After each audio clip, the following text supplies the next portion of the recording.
Well, hello there. It's good to see you again, and welcome back to the latest installment of Go Beyond Numbers. I am your host and moderator, Ryan Ruff, and as always, I'm joined by the star of our show, and that's Tony Rose. And we're going to be diving into yet another great conversation today. Today's conversation really stemming around professional relationships and professional partnerships. And to join us in today's conversation, another recurring guest, one of our favorites here on the show, that's Dr. Ann Tublin. Now, Ann, again, for anybody who's maybe hasn't checked out her episode specifically with us here on the show or in any other capacity, frankly, Ann Tublin is the CEO, the founder of the Relationship Toolbox LLC, which is a training and it's development coaching and consulting firm. And Patty is really a relationship, a communication, and emotional intelligence expert. And we've covered a lot of topics with her on the show. And today we've got a really good one. It's this idea of professional relationships and professional partnerships. You know, how we should navigate some of these complex relationships in our lives so that, you know, ourselves and the ones that we're involved in these relationships with come out better for it on the other side. But before we get into everything, let's go ahead and say hi to the gang. Tony, it's good to see you. Dr. Ann, welcome aboard. Thank you so much. Good day to you, Ryan. How's it going? Going well. I'm excited to get in today's conversation. You know, we've hit different touch points around the idea of relationships within the business world. But Tony, I'll let you kind of open the conversation up today. I know you wanted to tackle professional partnerships and these relationships and how we navigate them, because look, we get thrown a lot of curveballs in business and just the way we act and operate, frankly. How would you kind of open up today's conversations? We'll start at a high level, and of course, we'll get granular as we go. Sure. We've discussed this before, that one of my core beliefs is that one of the things that any person or business owns is something that I have termed as social capital. I may have stolen that from somebody else, but in my book, Go Beyond Numbers, I talk about social capital a lot.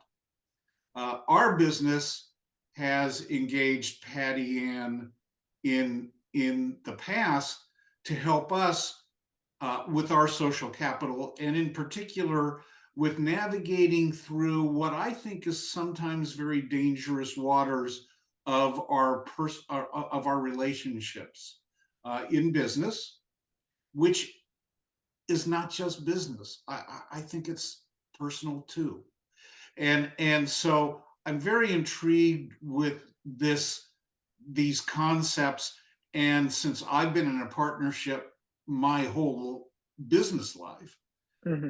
I'm very interested in understanding where I may have screwed up, where I could make it better, and the kinds of do's and don'ts that Dr. Ann has developed over the years and works with so many businesses and entrepreneurs in the world. So anyone listening to this now, if you have a small business, a big business, this can be of huge benefit to you. So that's how I would frame it, Ryan. Sure. Well, Dr. Ann, you've worked very closely with some high-ranking professionals out there in the world. I know you yourself, have your own podcast, The Trust Doctor. You've interviewed co-founder of Netflix, president of Starbucks. I mean, the list goes on. You've really had unbelievable experiences and conversations with these folks. I guess maybe a good spot to start would be, what is your overall take on the nature of a professional relationship, a professional partnership, and is there a difference between the two? Okay, so thank you so much for having me. And I do want to say, for the most part, working with Tony was pretty easy because Tony and his partner both have character of the utmost integrity. And usually what happens in business relationships and partnerships, it's not the skill set that gets the relationship into trouble, it's the character or the personalities that get the relationships complicated. I shouldn't even say in trouble. So here's what's really important about any business. Let's talk about partnerships to begin with, right? Is that you need, and I'll say this is similar to a romantic relationship, If you don't have trust within that relationship, the partnership won't work. It is impossible.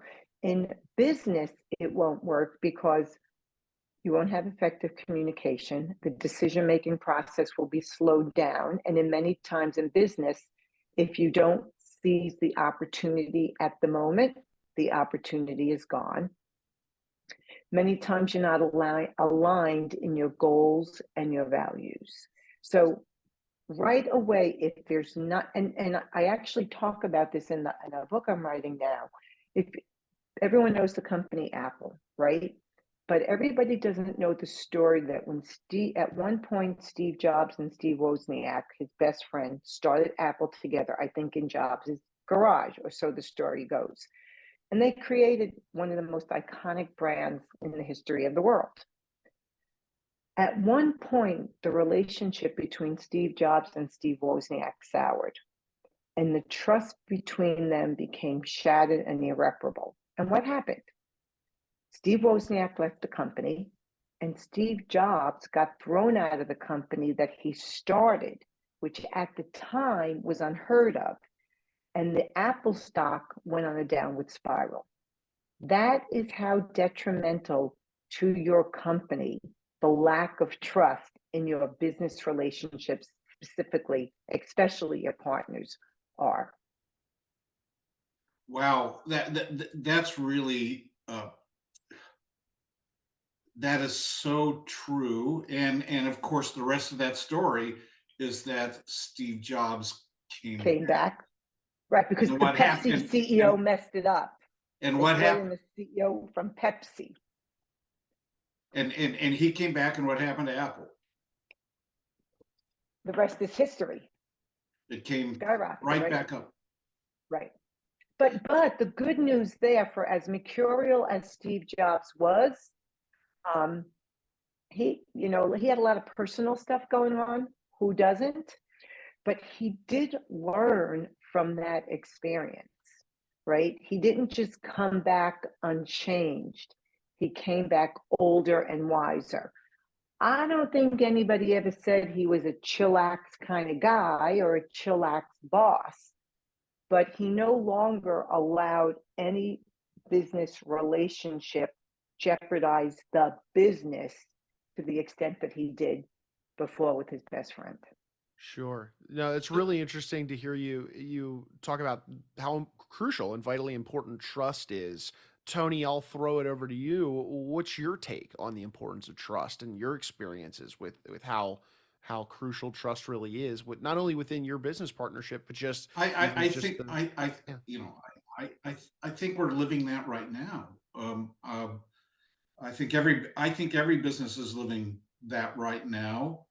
Um, the reason why I say every business is living that right now, with the current economic situation, with the kind of tenuousness that I believe most of our clients are viewing their business operations, even if things are not terrible, uh, I think people are worried, and with the current challenges in staffing and hiring and everything that's going on now in business, where there is a lack of trust, uh, mostly of motives, and that non-alignment of values is really, really important. And it's instructional for me, Dr. Patty Ann, uh, in what's going on in my business now. And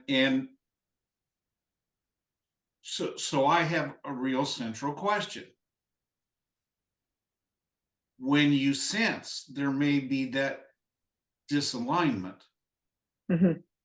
or there's a trust issue, what's the best way to kind of address that? How everyone wants to be nice. There's very few Mm. partners that are capable of confronting each other constructively. I've observed, because everyone wants to be nice. How do you deal with that? Okay, so a couple of things. The cut to the chase answer is immediately, but let me back up a little bit. I want to comment a little bit further on what you said about the state of the financial world right now. It's not just that complicates it, Tony. We live in a world where nobody trusts anybody. And I hate to say this, but in a lot of ways, rightfully so. For example, can anybody, regardless of your political affiliation, truly trust that you are getting unbiased news? When you read the newspaper, turn on the TV, listen to, doesn't matter where you get your news source. Are politicians trustworthy? Are people trustworthy anymore? So we live in a world where trust is really at risk, which goes into tribalism and everything else. So of course that colors, that permeates our businesses, right? Because wherever we go, there we are. So we don't leave our true self at the door when we check into work. So if we're being suspicious of people outside in the outside world, that will bleed into other areas of our life. So having said that, that's something that I think is important. In the past, if somebody gave you their word, like you and I, Tony, we have a relationship. If either one of us give each other our word, it is good. It is golden. I can take your word to the bank, as they say. I have no doubt. Many people don't have those relationships in their personal life and in business, right? And we are not dumb people, but we know who we're dealing with. So there's that aspect. It's a very untrustworthy world. Having said that, what do you do when you suspect that there's a lack of alignment, or that you become right? Mistrust often starts in suspicion. You're suspicious. And when I say immediately, I mean immediately. And here's why. The higher the level of trust in a relationship, Tony, the sooner you will share with somebody an observation of where you think trust was breached. You will not let it linger. It's similar to you have a toothache. As soon as you have a toothache, go to the dentist. If you wait, the next thing you know, you need a root canal, whereas you couldn't nip the problem in the bud. That's what happens if you don't, and you use the word confront. I would like to say discuss, have the difficult conversation with someone where you think trust is at risk. Many times it's a misinterpretation, or people didn't have all the facts. And if there is a lack of alignment, then you need to decide, does this person fit into the culture of the company that I am operating under? Because, you said we was talking earlier about people, the people that you work with, they're not your staff, that's an infection, and they're not your family, because when your family disappoints you, you don't fire them, but they are a member of your team. And a team is only as strong as its weakest link. And what binds the team together? Patty, Trust. yeah, and I want to stop you there for a second. I hope those of you that are listening to this or watching this have a piece of paper and pen. I am taking notes furiously because this is $10,000 an hour advice. Thank you. And so I don't want to disturb your train of thought, but this is so important, what you're saying. And the whole issue for me in my whole life has been how to have a difficult conversation with people that I care about and I love. And I think many entrepreneurs and employers and business people, they really do love the team that they work with. Mm-hmm. But telling the team difficult things is difficult. And so how do you tell people difficult things when you are worried about hurting them, you're worried about them, and you're also worried about you, about how you'll feel in the aftermath of that difficult conversation? Okay, so this is a great question, and I hesitate to say we could have like a whole other podcast on this because I think we would end up having one. But there's a couple of things. One is I'm going to share with you a hack that will make it hopefully easier for you. But I have to preface it with, before you have any difficult conversation, first and foremost, you have to have your own emotions in check. You cannot have a difficult conversation in a mature manner if you're a raving lunatic, right? So you have to have your emotions in check. What does that mean? I mean, this means that if you're feeling something, if you're feeling emotional about something, how do you remove yourself enough? How, okay, let's put it this way, Tony. Anybody, let's assume people listening aren't neurosurgeons or life is not at stake, right? If life is not at stake and you don't need to act immediately because someone's bleeding from a main artery, this is where timing is everything comes in. If you know you are beside yourself and you are going to say something that you may regret, you need to wait. What am I thinking? Wait.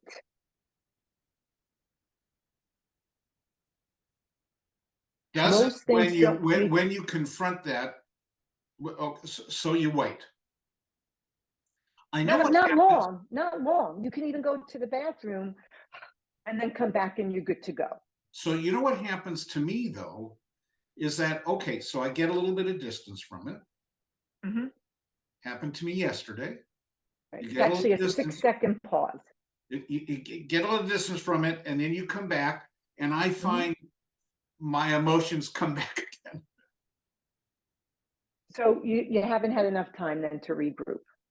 But let me go on because that's a whole other thing. My point is timing can be everything. And if you come across as a raving lunatic, no matter how legit your issue is, it will be lost. It will not be heard. So what's the point? Right? This is also like part of emotional intelligence. So the first thing is have your emotions in check, because if you're screaming, people just see a screaming person. Right. The second thing is have the end goal in mind. Before you have a difficult conversation, be very intentional on what you want to achieve. What is your intention? Okay? I'm And writing it down. I'm writing it okay. down. And a difficult conversation is one difficult conversation at a time. You don't do and another thing, and another thing, and another thing, right? Because the person just gets overwhelmed and you overwhelm yourself. So that's the framework. So here's the really good news. The acronym FBI is what you use. The F stands for feeling, the B stands for behavior, and the I stands for impact. Now, you know me, Tony. I like to take things that can be complicated and simplify it so we can operationalize it. So, of course, there's more to this than meets the eye, but let's go with FBI. So, feeling. Speak for yourself. I feel, I'm going to say angry, right? Because the difficult conversation doesn't usually center around happiness. I feel angry. Here's the behavior. When you are consistently late meeting deadlines, I feel angry. Behavior, when you are consistently late meeting deadlines. Impact. And if that behavior continues, these will be the consequences. If that behavior continues, we will have to reevaluate your position here.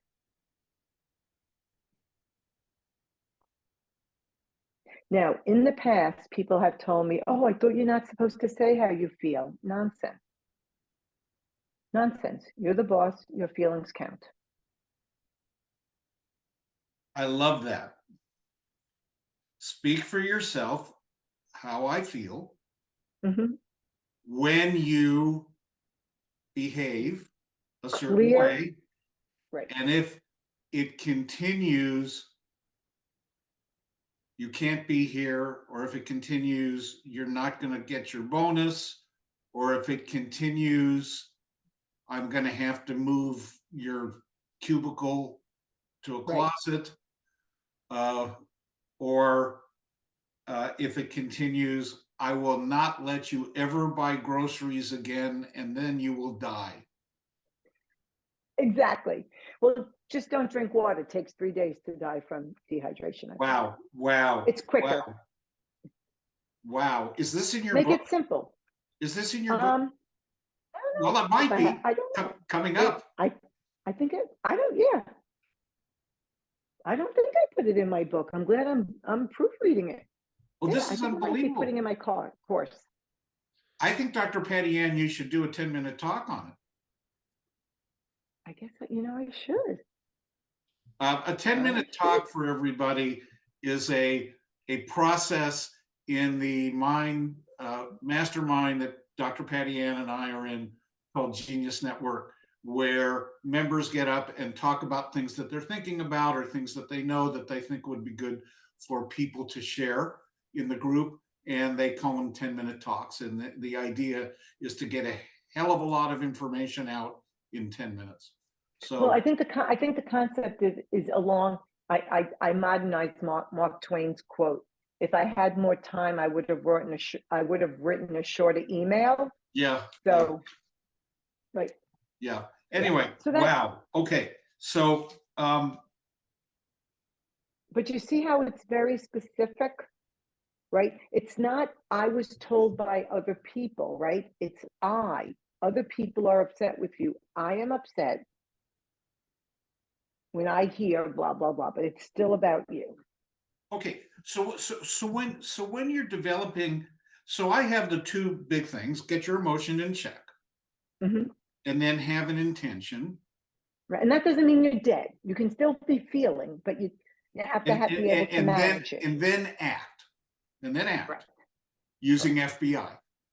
Yes. Using FBI as a process, which I think everyone can kind of use personally as well. I mean, this is a personal relationship tool as well, isn't it? Yes. Yes. I mean, Relationships are relationships. I may use that today. I think I want to hear about that So, after the fact. and I know Ryan got married. I think he can use that too. I will be back pocketing this. Absolutely. Thank you. Absolutely. That's what Congratulations. Dan Sullivan calls a strategic byproduct. Okay, hang on 1 second. Let me just say one more thing, right? There's always little caveats here. As I said, for you, you need to have your emotion in check. You also need to be respectful of the person you're having the conversation with and ask them, even if it's scheduled, is now still a good time to talk? Right? Is now a good time? Because you don't know, they might have just gotten an email that somebody in their family is very sick or something, right? So again, if your message is not being heard, what's the point? When I was very, very young and working at a firm called Tilly and Roth, there was a paraprofessional that needed to be fired. I was 23 years old, and my employer, Paul Roth, came in and said, "You need to fire this person," which is kind of being thrown in the water when you're 20 years old. The deep end, yeah. And I remember walking into this person's office, and I said, "How are you?" And he said, "Oh, I'm great. It's my birthday. I just bought a new car." There you go. And then I said, "Oh, that's too bad. You're fired." Did you really? Yeah, I did. I mean, I think I think I kind of violated your rules here, You were 23. but I was 23. Um, I probably violate your rules all the time because I know in difficult conversations, I get to the point where I just kind of vomit it up. And and maybe I'm not as sensitive to other people as possible as I could be. But is there ever a good time to have a difficult conversation? It seems that there's always it's just never a good time. Yeah, there's Some always something So, in the way. Yeah, There's that's always right. something in so the way. Someone has hay fever. Right. Someone woke up with a bad yeah, stomach. Someone's kid is sick. yeah. So by definition, a difficult conversation is just that, difficult. There is really never a good time to to give bad news, if you will. So let me just change your mindset for a moment. So much of this is in how it's delivered, right? The other piece is, feedback is a gift, right? And hopefully in general people have created a culture in their company. Like, I've done work with Bridgewater, and they have the principles of Ray Dalio, and you give the feedback, right? And you can't get defensive. It's, well, this is what happened. What are you doing about it? This is your role. Like, there's no dodging what might be not stellar performance, right? And we're all human, so we all have moments, days where we're not great. So if you've developed a culture where feedback, even if it's negative, is a gift, as long as it's not done vindictively, it will be received well, even though really nobody wants to hear bad news. That's because we're human. So there's that piece. Then there's another piece. And I truly believe this, because leaders ask me all the time. They feel bad. Most people, like you, Tony, people don't want to fire people. It's their livelihood. It's difficult. So this is what I say to them. Tell the person, I am giving you a gracious exit to fulfill to meet your full potential. Now, you don't do that in a sarcastic, obnoxious way, but this isn't working. We've had these difficult conversations, right? I get so upset when you hand in poor work. And if this continues, we have to reevaluate our relationship here.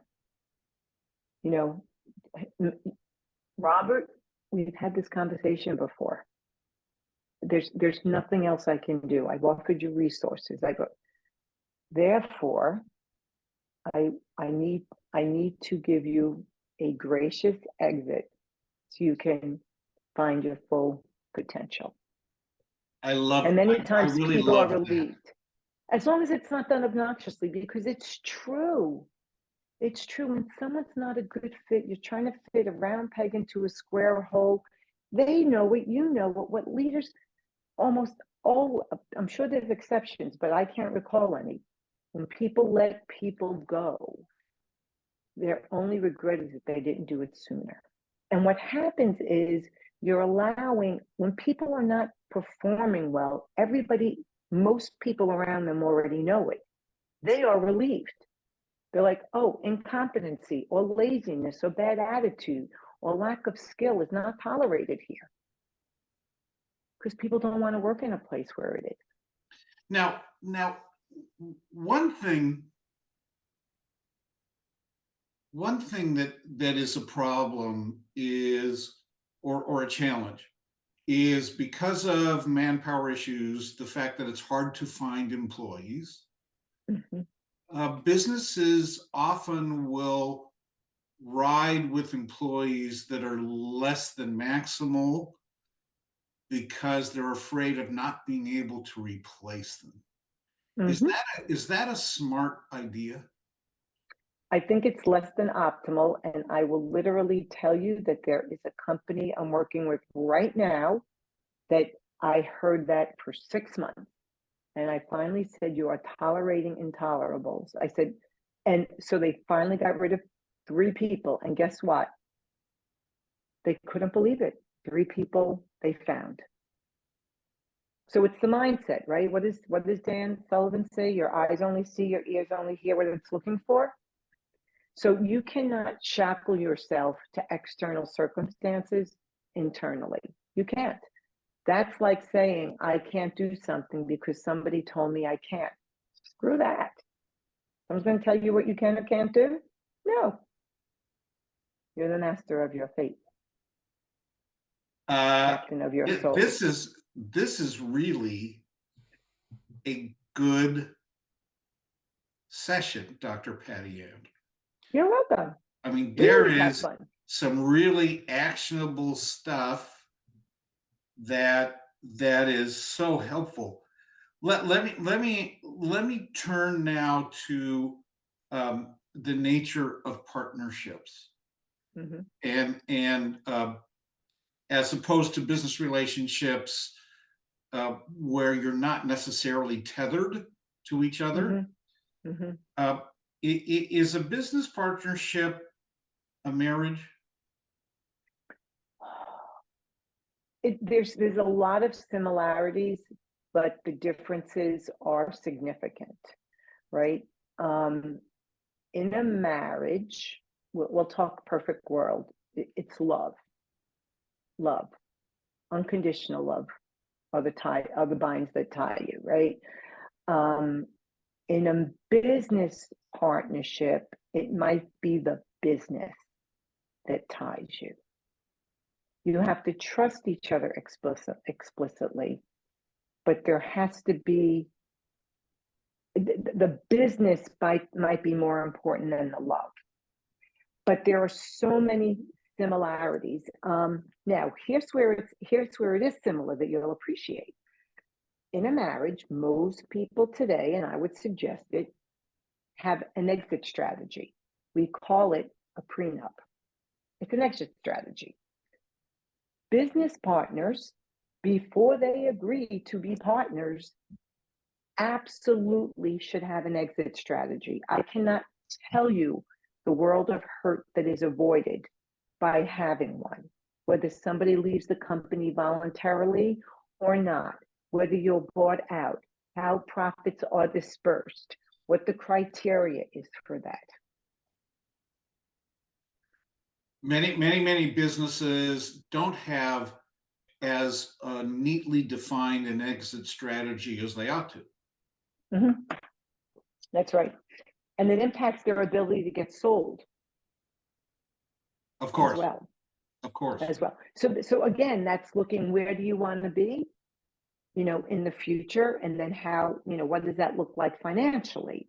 Because, although I do say a marriage is as much a financial relationship as it is a romantic one, right? It is, right? It's not until you get divorced and then all of a sudden you see how much it is.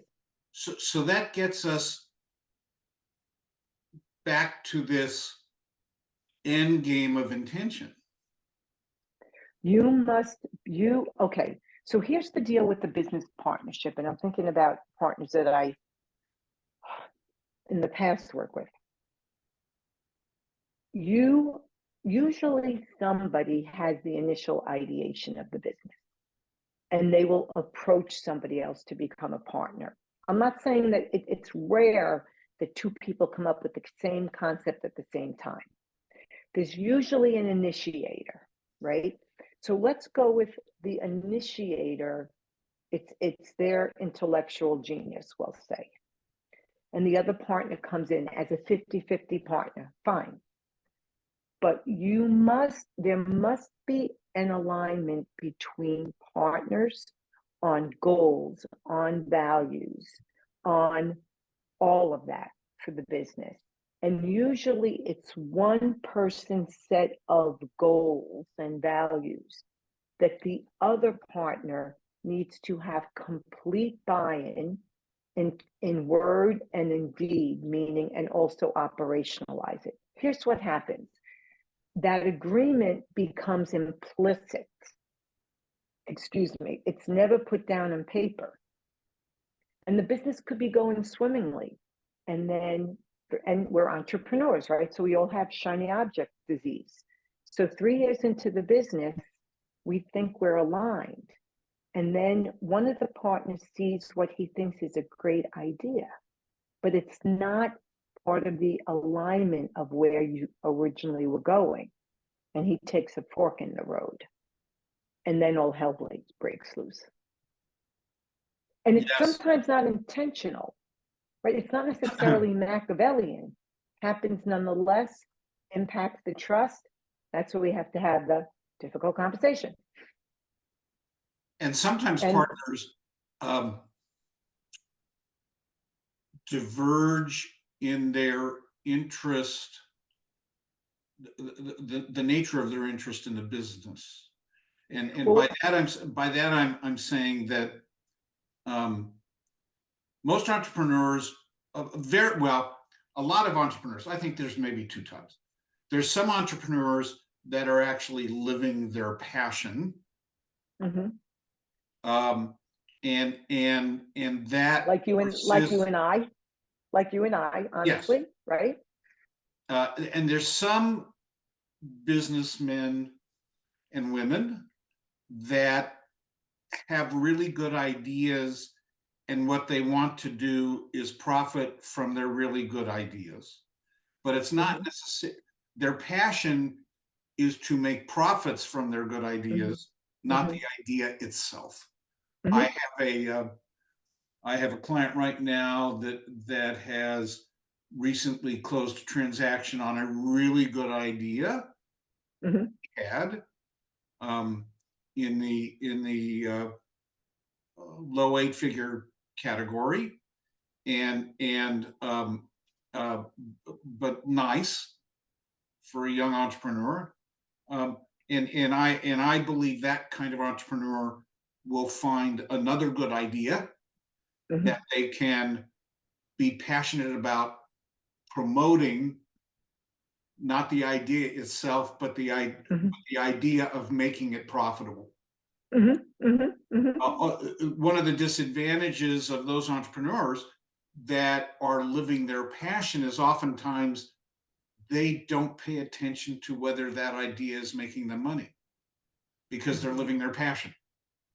And so they will spend 30 years not running their business as a business. They'll run their business as a passion.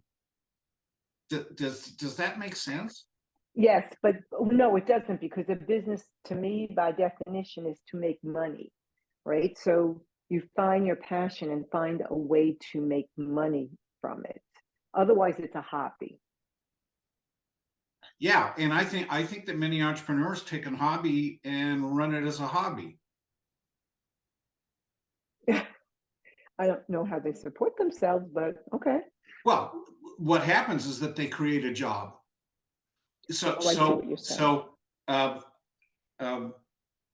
And I don't know whether which author wrote about this. Is that are you creating a business that's a job? And maybe this is Dan Sullivan. Are you running a business that actually creates for you a job, or do you actually have a business? Right. I think there's a lot of accountants that have accounting firms that have a job. Now, they make a damn good living, but it's a job. Yes. Let me just, I want to go back to what you said just earlier, though, about the passion. In terms of when you're aligning in a partnership and the disbursement of monies in whatever capacity that happens, it's important to know, are both of you putting in financial equity? Is somebody putting in sweat equity? And usually a subset of the sweat equity, or maybe we need to have a third subset, is idea equity. Right? So you have to be very clear on who's bringing what to the table, and then how that plays out. And when you said earlier, you have the entrepreneur, the business owner that has created the ideation, of what that business is, and then they bring in another partner, and that partner becomes a 50% partner. I wonder how often that 50% partner understands that their role is to work the idea, and that and that and that the ideation partner's role may not be so much work, but the idea. So great, perfect segue to part of the alignment between partners is having a very clear understanding of the roles and responsibilities, who does what. And again, out of the gate, and write it down and have it signed. So you can revisit it if there's any doubt in the future, and also revisit it because you might want to switch. You might want to change it up a little bit. The other piece, which is where I thought you were referencing earlier also, is, who we are right now at this moment with everybody listening to us. In 5 minutes, we're a different person. In a year, we're a different person. So we're constantly changing and evolving. And that's why in a partnership, in any partnership, effective communication is key. Absolutely key. You cannot assume. You have to have check-ins. You have to have accountability meetings. There's a million ways you can do this, but you must do it, because we get thoughts in our own head. We think we said something. We think we told somebody. We might have been intending to, and then we got distracted. In fact, I think the next time we get together, Dr. Patty Ann, I would like that topic, and Ryan, we need to make sure we note this down. I want to do a whole 45 minutes to an hour on accountability. And Dr. Patty Ann knows that's one of my big issues, is appropriate accountability. Double A, appropriate accountability. Yeah, I like that. All right. Well, we are getting to the end of our time here. When we're talking about relationships, Dr. Patty Ann, is there anything that we haven't covered that you didn't want us to ignore? Oh gosh. No, I think we hit the highlights, but this is what I really want to emphasize. And it goes back to the Shark Tank show. If you are in any business, if you are in any relationship, any partnership, it is not hyperbole to say that the success of your business is predicated not only upon money, not only upon the product and service that you provide, but your ability to create, nurture, and sustain healthy relationships rooted in trust. Full stop. Create, nurture, and sustain healthy relationships rooted in trust. Okay, I'm writing that down. Okay. Oh, you just listen to the recording. I know, yeah, but I like when I write it down, it imprints.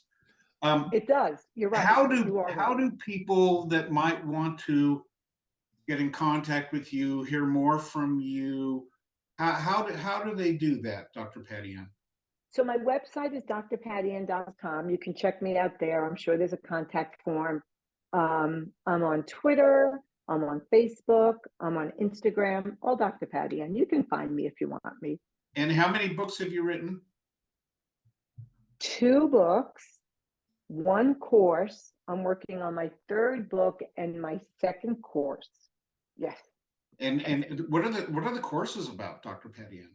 So the first course is on intimate relationships, and the 2nd course is on business relationships. That will go hand in hand with I haven't figured out the title yet, but I think it's going to be 7 tools to improve and repair trust. in business Well, relationships or I something like think that. you now have 8 tools because you have FBI, unless that's already in one of the Well, 7. Certainly. FBI would be part of effective com I have to think about that. You know what? It's a mini book, Tony. So like if I keep adding on, I'm old, man. I ain't got a lot of knowledge. All right, all right, all right. Well, Ryan, I actually think, unfortunately, we're running out of time. We probably could do this for another hour. Amen to that, Tony. A lot of value here. We appreciate you, Dr. Patty Ann. I mean, talking about trust, a big topic. FBI, obviously, that method was a big one. Navigating the complexities of those business partnerships. We've really covered a lot today. So, appreciate you and your time and the value provided for the audience today. Thank you. Always a pleasure. Anytime I have a chance to spend a couple of minutes with Tony Rose, sign me up. Roger that. Well, hey, look, folks, we want to take one final moment, as always, and say thank you for stopping by and hanging out with us on the show today. If you took anything away from today's episode, I hope you did. My notepad here is full. Go ahead and subscribe to the show then on whichever platform you checked us out on. That way, you never miss out on another great conversation between Tony, myself, any one of our esteemed guests as we dive into the world of business and complex relationships. But for Tony, for Dr. Patty Ann, I'm Ryan. We're going to go ahead and say so long today, but we appreciate you stopping by and being with us on Go Beyond Numbers.